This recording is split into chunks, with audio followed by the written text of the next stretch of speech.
لیکن وہ ہٹ نہیں پائے گی۔ پھر اللہ تعالیٰ کہیں گے مزہ چکھو اس کمائی کا جو تم نے کر رکھی تھی۔ جو لوگ ان سے پہلے تھے انہوں نے بھی پیغمبروں کو جھٹلایا تھا، جس کے نتیجے میں ان پر عذاب ایسی جگہ سے آیا جس کی طرف ان کا گمان بھی نہیں کیا جا سکتا تھا۔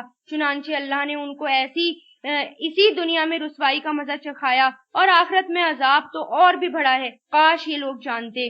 حقیقت یہ ہے کہ ہم نے اس قرآن میں ہر قسم کی مثالیں بیان کی ہیں تاکہ لوگ سبق حاصل کریں۔ یہ عربی قرآن جس میں کوئی ٹیڑھا پن نہیں، تاکہ لوگ تقوی اختیار کریں۔ اللہ نے ایک مثال دی ہے کہ ایک غلام شخص ہے جس کی ملکیت میں کئی لوگ شریک ہیں، جن کے درمیان آپس میں کھینچ تان بھی ہے، اور دوسرا غلام شخص وہ ہے جو پورے کا پورا ایک ہی آدمی کی ملکیت ہے۔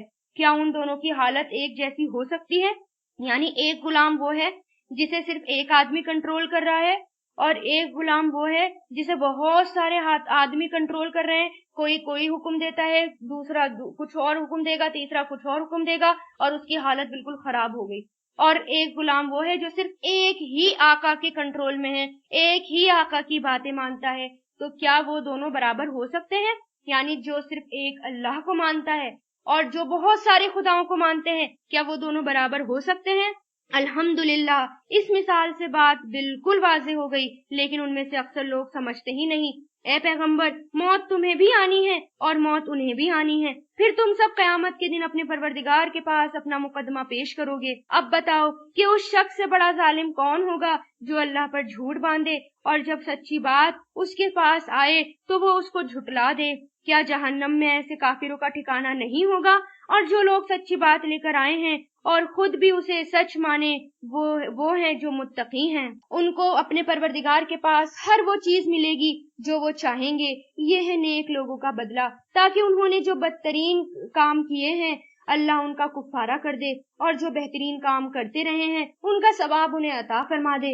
نیک لوگ جتنے بھی ہوتے ہیں، بڑے سے بڑا نیک آدمی بھی، اس سے بھی غلطیاں ہو جاتی ہیں، اس سے بھی گناہ ہو جاتے ہیں، لیکن وہ اس گناہ سے اللہ تعالیٰ معافی مانگتے ہیں، اللہ تعالیٰ کی طرف رجوع کرتے ہیں، اللہ تعالیٰ کی طرف جھک جاتے ہیں اور فوراً استغفار کرتے ہیں، پھر اللہ تعالیٰ ان کے گناہوں کو ثوابوں میں بدل دیتا ہے۔ اے پیغمبر، کیا اللہ اپنے بندوں کے لیے کافی نہیں ہے؟ اور یہ لوگ تمہیں اس کے سوا دوسروں سے ڈراتے ہیں۔ جسے اللہ راستے سے بھٹکا دے اسے کوئی راستے پر لانے والا نہیں ہے، اور جسے اللہ سیدھے راستے پر لے آئے اسے کوئی راستے سے بھٹکانے والا نہیں ہے۔ اگر کوئی سیدھے راستے پر آ جائے تو دنیا کی کوئی طاقت نہیں جو اسے اس راستے سے ہٹا دے۔ کیا اللہ زبردست انتقام لینے والا نہیں؟ اور اگر تم ان سے پوچھو کہ آسمان اور زمین کو کس نے پیدا کیا تو وہ ضرور کہیں گے کہ اللہ نے۔ ان سے کہہ دو، ذرا مجھے بتاؤ کہ تم اللہ کو چھوڑ کر جن بتوں کو پکارتے ہو، اگر اللہ مجھے کوئی نقصان پہنچانے کا ارادہ کر لے تو کیا یہ اس کے پہنچائے ہوئے نقصان کو دور کر سکتے ہیں؟ یا اگر اللہ مجھ پر مہربانی فرمانا چاہے تو کیا یہ اس کی رحمت کو روک سکتے ہیں؟ کہو کہ میرے لیے اللہ ہی کافی ہے، بھروسہ رکھنے والے صرف اسی پر بھروسہ رکھتے ہیں۔ مومن جو ہے صرف اور صرف اللہ کی ذات پر ہی بھروسہ کرتے ہیں۔ کہہ دو، اے میری قوم کے لوگوں، تم اپنے طریقے پر عمل کیے جاؤ، میں اپنے طریقے پر عمل کر رہا ہوں، پھر عنقریب تم سب کو پتہ چل جائے گا کہ کس پر عذاب آتا ہے جو اسے رسوا کر کے رکھ دے گا، اور کس پر وہ عذاب نازل ہوتا ہے جو ہمیشہ جم کر رہے گا۔ کیونکہ مشرکین مکہ مانتے نہیں تھے کہ عذاب آئے گا، آپ صلی اللہ علیہ وسلم کو جھٹلاتے تھے، تو اس لیے اللہ تعالیٰ کہہ رہے ہیں کہ ان سے کہہ دو کہ جب عذاب آئے گا تو پتہ چل جائے گا کہ کس کو وہ عذاب رسوا کرے گا۔ اے پیغمبر، ہم نے لوگوں کے فائدے کے لیے تم پر یہ کتاب برحق نازل کی ہے۔ اب جو شخص سیدھے راستے پر آ جائے گا وہ اپنی ہی بھلائی کے لیے آئے گا، اور جو گمراہی اختیار کرے گا وہ اپنی گمراہی سے اپنا ہی نقصان کرے گا، اور تم اس کے ذمہ دار نہیں ہو۔ آپ کی ذمہ داری نہیں ہے، وہ اپنی ہی ذمہ داری ان کی اپنی ہوگی۔ اور اللہ تمام روحوں کو ان کی موت کے وقت قبض کر لیتا ہے، اور جن کو ابھی موت نہیں آنی ہوتی ان کو بھی ان کی نیند کی حالت میں قبض کر لیتا ہے۔ پھر جن کے بارے میں اس نے موت کا فیصلہ کر لیا انہیں اپنے پاس روک لیتا ہے، اور دوسری روحوں کو ایک مقرر وقت تک کے لیے چھوڑ دیتا ہے۔ جسم کے اندر دو روح ہوتی ہیں۔ جب انسان نیند کی حالت میں ہوتا ہے، جب انسان سو جاتا ہے تو اللہ تعالیٰ ایک روح نکال لیتے ہیں، اور ایک روح باقی بچتی ہے جس سے اس کے سارے باڈی پارٹس، سارے اندر کے انٹرنل سسٹم سب کام کر رہے ہوتے ہیں۔ اور جب اللہ تعالیٰ موت کا فیصلہ کر لیتے ہیں تو انسان کی دوسری روح کو بھی واپس بلا لیتے ہیں اور انسان سوتا کا سوتا رہ جاتا ہے. لیکن جب اللہ تعالیٰ کو انسان کو اٹھانا ہوتا ہے تو اللہ تعالیٰ دوسری روح کو بھی واپس کر دیتا ہے. اس طرح صبح کو انسان اٹھ جاتا ہے. یہ ایک روز ریگولر اللہ تعالیٰ زندگی اور موت کا پریکٹیکل ہمیں دکھا رہے ہوتے ہیں, ہمیں ایک ڈیمو کر کے دکھا رہے ہوتے ہیں تاکہ انسان اسی سے ہی مان جائے اور اللہ پر ایمان لے آئے. اس لیے جب سو کر اٹھے تو اللہ تعالیٰ سے دعا کریں اور اللہ تعالیٰ کی شکر ادا کریں, اس کی تمام تعریف اس کی بیان کریں. الحمدللہ الذی احیانا بعد ما اماتنا والیہ النشور. اس لیے دعا کرنے کو کہا گیا ہے اٹھتے ہی فوراً. یقیناً اس بات میں ان لوگوں کے لیے بڑی نشانیاں ہیں جو غور اور فکر سے کام لیتے ہیں. یعنی جب تم سوتے ہو, سو کر اٹھتے ہو, یہ بھی ایک نشانی ہے ان لوگوں کے لیے جو عقل سے کام لیتے ہیں. بھلا کیا ان لوگوں نے اللہ کی اجازت کے بغیر کچھ سفارشی گڑھ لیے ہیں؟ ان سے کہو کہ چاہے یہ نہ کوئی اختیار رکھتے ہوں نہ کچھ سمجھتے ہوں, پھر بھی تم انہیں سفارشی مانتے رہو گے. کہو سفارش تو ساری کی ساری اللہ کے اختیار میں ہے, اسی کے قبضے میں آسمان اور زمین کی بادشاہت ہے, پھر اسی کی طرف تمہیں لوٹایا جائے گا. اور جب کبھی تنہا اللہ کا ذکر کیا جاتا ہے تو جو لوگ آخرت پر ایمان نہیں رکھتے ان کے دل بیزار ہو جاتے ہیں. یعنی جب اللہ کا ذکر کہیں کیا جا رہا ہوتا ہے تو منافقین جو تھے, مشرکین مکہ جو تھے, ان کا وہ بیزار ہونے لگتے تھے, یعنی وہ اوبنے لگتے تھے, پریشانی ان کو ہونے لگتی تھی اللہ کے ذکر سے. اور جب اس کے سوا دوسروں کا ذکر کیا جاتا ہے تو یہ لوگ خوشی سے کھل اٹھتے ہیں. تو ہم دیکھ لیں کہ ہمارے دل کیسے ہیں. کیا جب اللہ کا ذکر کیا جا رہا ہو ہمیں خوشی ہوتی ہے یا دوسروں کے ذکر سے ہمیں زیادہ خوشی ہوتی ہے؟ اگر دوسروں کے ذکر سے زیادہ خوشی ہوتی ہے تو اپنے رویے کو بدلیں اور اللہ کی طرف رجوع کریں. کہو اے اللہ, اے آسمان اور زمین کو پیدا کرنے والے, ہر غائب اور حاضر کے جاننے والے, تو ہی اپنے بندوں کے درمیان ان باتوں کا فیصلہ کرے گا جن میں وہ اختلاف کرتے رہے ہیں. یعنی آپ صلی اللہ علیہ وسلم کو کہا جا رہا ہے کہ وہ یہ دعا کریں. اور جن لوگوں نے ظلم کا ارتکاب کیا, اگر ان کے پاس وہ سب کچھ جو زمین میں ہے وہ سب کچھ ہو اور اس کے ساتھ اتنا ہی اور بھی ہو تو قیامت کے دن بدترین عذاب سے بچنے کے لیے وہ سب فدیے کے طور پر دے دیں گے. تو اللہ کی طرف سے وہ کچھ ان کے سامنے آ جائے گا جس کا انہیں گمان بھی نہیں تھا. یعنی ان سے کچھ بھی قبول نہیں کیا جائے گا. انہوں نے جو کمائی کی تھی اس کی برائیاں ان کے سامنے ظاہر ہو جائیں گی, اور جن باتوں کا وہ مذاق اڑایا کرتے تھے وہ انہیں چاروں طرف سے گھیر لیں گی. پھر انسان کا حال یہ ہے کہ جب اس کو کوئی تکلیف چھو جاتی ہے تو وہ ہمیں پکارتا ہے. اس کے بعد جب ہم اسے کسی نعمت سے نوازتے ہیں تو وہ کہتا ہے یہ تو مجھے اپنے ہنر کی وجہ سے ملی ہے. نہیں, بلکہ یہ تو آزمائش ہے. لیکن ان میں سے اکثر لوگ نہیں جانتے. اگر ہمیں بڑی سی بڑی جاب مل جائے یا ہمیں کوئی نعمت مل جائے تو وہ ہماری ہنر کی وجہ سے ہمیں نہیں ملتی. ہنر تو صرف ایک ذریعہ ہوتا ہے, لیکن وہ ملتی کس کی وجہ سے؟ اللہ تعالیٰ کی وجہ سے.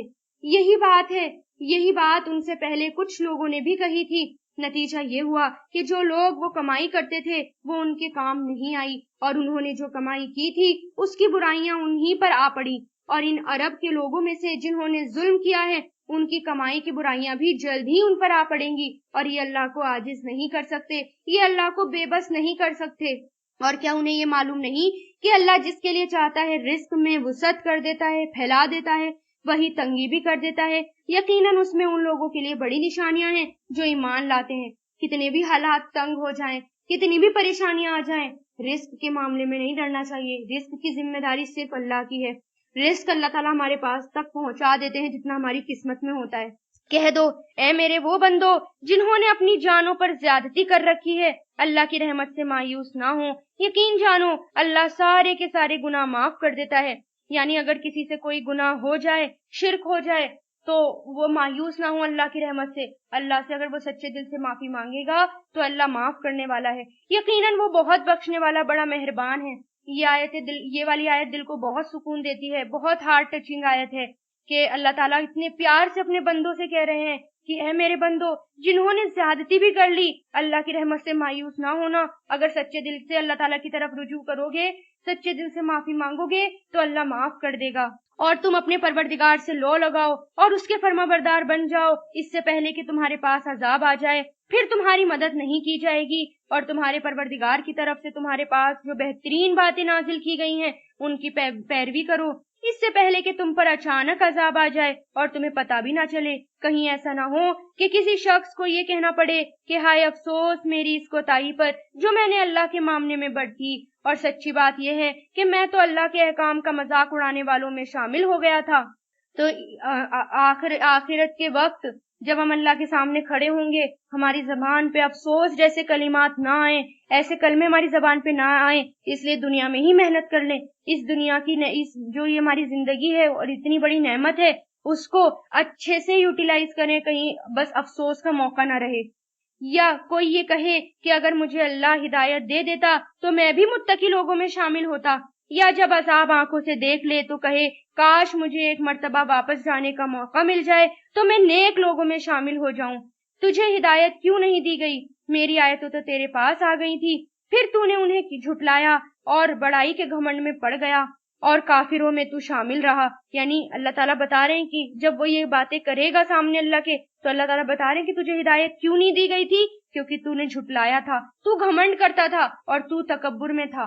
اور قیامت کے دن تم دیکھو گے کہ جن لوگوں نے اللہ پر جھوٹ باندھا ہے ان کے چہرے سیاہ پڑے ہوئے ہیں۔ کیا جہنم میں ایسے متکبروں کا ٹھکانہ نہیں ہوگا؟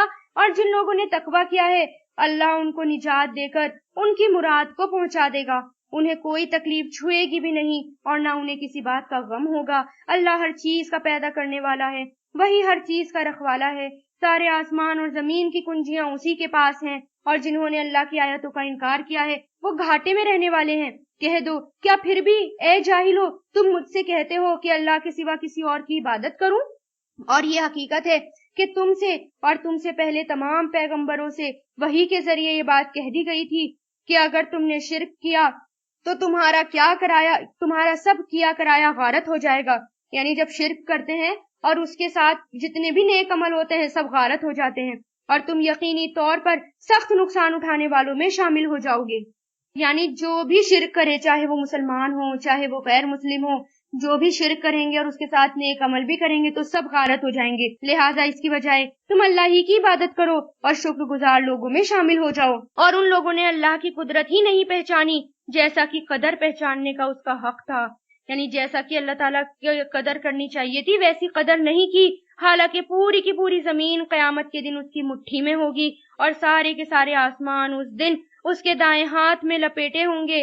وہ پاک ہے، وہ بہت بالا و برتر ہے اس شرک سے جس کا ارتکاب یہ لوگ کر رہے ہیں۔ اور سور پھونکا جائے گا تو آسمان اور زمین میں جتنے ہیں وہ سب بے ہوش ہو جائیں گے سوائے اس کے جسے اللہ چاہے۔ پھر دوسری بار سور پھونکا جائے گا تو وہ سب لوگ پل بھر میں کھڑے ہو کر دیکھنے لگیں گے، یعنی چاروں طرف دیکھ رہے ہوں گے کہ یہ کیا ہوا، اور زمین اپنے پروردگار کے نور سے چمک اٹھے گی اور نام اعمال سامنے رکھ دیے جائیں گے اور انبیاء اور سب گواہوں کو حاضر کر دیا جائے گا اور لوگوں کے درمیان بالکل سچ فیصلہ کیا جائے گا اور ان پر ظلم نہیں ہوگا۔ یعنی اللہ تعالیٰ کی عدالت لگے گی اور ہر شخص کو اس کے عمل کا پورا پورا بدلہ دیا جائے گا، اور جو کچھ لوگ کرتے ہیں اللہ اسے خوب جانتا ہے۔ اور جن لوگوں نے کفر کیا انہیں جہنم کی طرف گروہوں کی شکل میں ہانکا جائے گا، یہاں تک کہ جب وہ اس کے پاس پہنچ جائیں گے تو اس کے دروازے کھول دیے جائیں گے اور ان کے محافظ ان سے کہیں گے کیا تمہارے پاس تمہارے پاس لوگوں میں سے پیغمبر نہیں آئے تھے جو تمہیں تمہارے رب کی آیتیں پڑھ کر سناتے ہوں؟ یعنی جب یہ لوگ جہنم میں جائیں گے تو جو ان کے محافظ ہوں گے، جو گیٹ کیپر ہوں گے، اس کے طور پر جو فرشتے کھڑے ہوں گے وہ ان سے کہیں گے کہ کیا تمہارے پاس پیغمبر نہیں آئے تھے جو تمہیں اللہ کی کتاب پڑھ کر سناتے اور تمہیں اس دن کا سامنا کرنے سے خبردار کرتے؟ وہ لوگ کہیں گے بے شک آئے تھے، لیکن عذاب کی بات کافروں پر سچی ہو کر رہی۔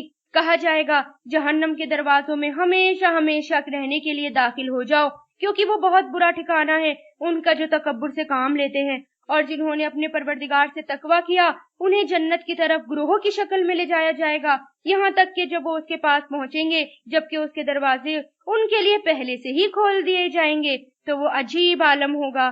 ان کے محافظ ان سے کہیں گے سلام ہو آپ پر، خوب رہے آپ لوگ، اب جنت میں ہمیشہ ہمیشہ رہنے کے لیے آ جاؤ۔ اب وہ جنتی کہیں گے تمام تر شکر اللہ کا ہے جس نے ہم سے اپنے وعدے کو سچا کر دکھایا اور ہمیں اس سرزمین کا ایسا وارث بنا دیا کہ ہم جنت میں جہاں چاہیں اپنا ٹھکانہ بنا لیں۔ ثابت ہوا کہ بہترین انعام نیک لوگوں کا ہے جو نیک عمل کرتے ہیں۔ اور تم فرشتوں کو دیکھو گے کہ عرش کے ارد گرد حلقہ بنائے ہوئے یعنی گروپ ہلکا گول سرکل کو کہتے ہیں، ہلکا بنائے ہوئے اپنے پروردگار کی حمد کے ساتھ اس کی تسبیح کر رہے ہوں گے، اور لوگوں کے درمیان برحق فیصلہ کر دیا جائے گا، اور کہنے والے کہیں گے تمام تر تعریف اللہ کی ہیں جو سارے جہانوں کا پروردگار ہے، الحمدللہ رب العالمین۔ الحمدللہ سورہ زمر پوری ہوئی۔ وآخر الدعوانا ان الحمدللہ رب العالمین، سبحانک اللہم و بحمدک، ونشہد ان لا الہ الا انت، نستغفرک و نتوب الیک۔